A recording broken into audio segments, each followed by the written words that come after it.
How does being autistic affect different things that a neurotypical might do, but you might be not getting anything out of it because your brain might be different? You might be getting different results because you're thinking about things in a different way, or your brain is processing things in a different way. So I want to talk about how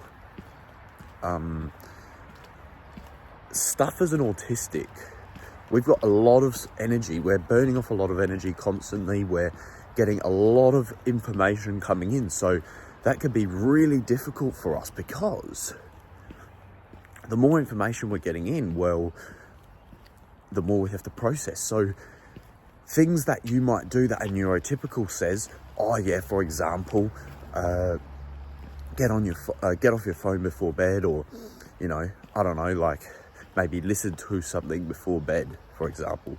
That's a better example. That might not work for us because of the overstimulation we're getting from the phone.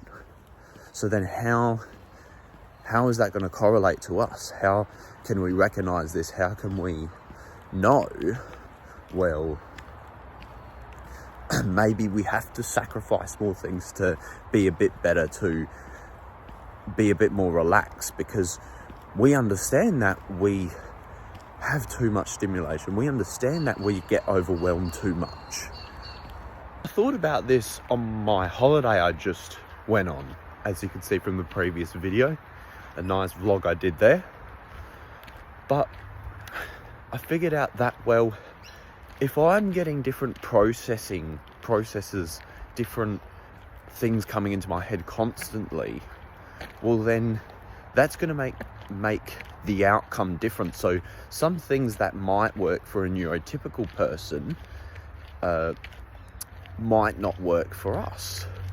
So you have to really take that into consideration, especially with things like the phone.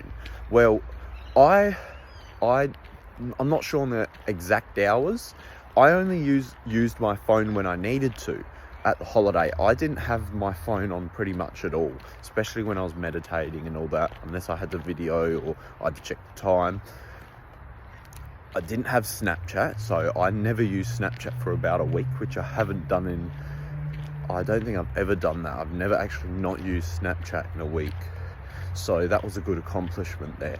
But I've got to be honest, it's so much better because you don't have the stimulation coming into your head, and of course you're not going to get as overwhelmed as an autistic because you're not feeding yourself new things. You're not feeding yourself, how do I describe it? You're not feeding yourself new sensory things. So why as an autistic do we need to have these things?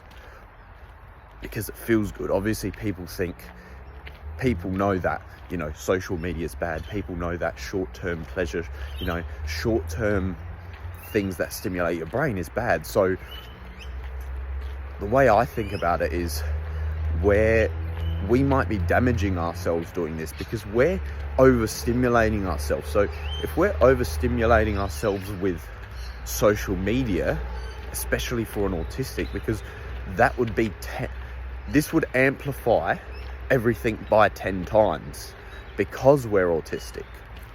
So if we're doing that, then aren't we technically self-harming? Aren't we hurting ourselves?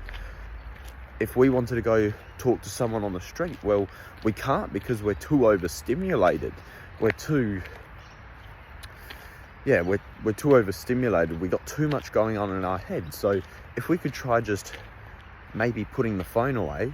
This is the example I can think about, by the way. There's many other examples I could give, but you could think about that. You could figure that out maybe. So if we're overstimulating our brain, well, that might cause us not to be as social that day, or that might cause us not to think of something amazing or think of something for, I don't know, your business, I don't know, whatever you do, maybe something for your hobby. So pretty much in conclusion, what you can get from this is you need to make sure that because the things that we do, we get more stimulated about, well, that gives us a stronger reason not to do it. For example, with the phones. Well, oh, there's crows over, magpies over there. I don't know if they're going to swoop me. I think I'm all right. So because, say, phones stimulate us more, well, that gives us a better reason to not be on the phone. That gives us a better reason to not do something in particular that might stimulate our brain more. I'm not sure what that might be. Maybe it could be something simple as turning on the light in the morning, or having a strobe light in your room. I don't know. But yeah, it depending on your sensory needs, depends how you combat those things. So if you're very sensitive to light, well, then maybe you should get less light. If you're very sensitive to sound, well, maybe you should try getting less sound. It really depends what it is. It depends. But the most simple one, as I just gave, the phone is the way to go. If we try to put the phone down, be on the phone less, then we will get more out of ourselves, because just remember, it's going to affect us more than a neurotypical person. Because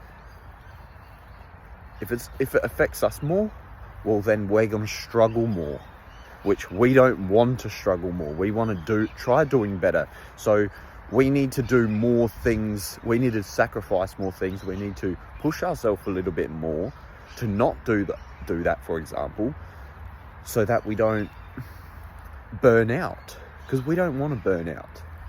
That's not every autistic's desire. So anyway, I hope you like this video. Like and subscribe to watch more educational content about autism. Thank you so much.